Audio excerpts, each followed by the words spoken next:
చాచాజీ పుట్టినరోజు ఈ రోజు, పిల్లల పండుగ ఈనాడు, ఎల్లరు మరవదు ఏనాడు.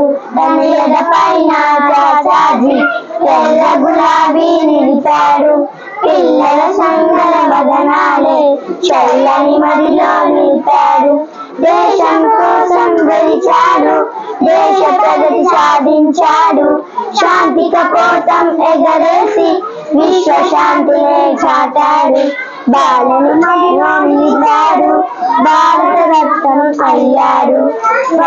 చాచాజీ పుట్టినరోజు ఈ రోజు, పిల్లల పండుగ ఈనాడు, ఎల్లరు మరవదు ఏనాడు. చాచాజీ తెల్ల గులాబీ నిలిపాడు, పిల్లల సుందర వదనాలే చల్లని మదిలో నిలిపాడు.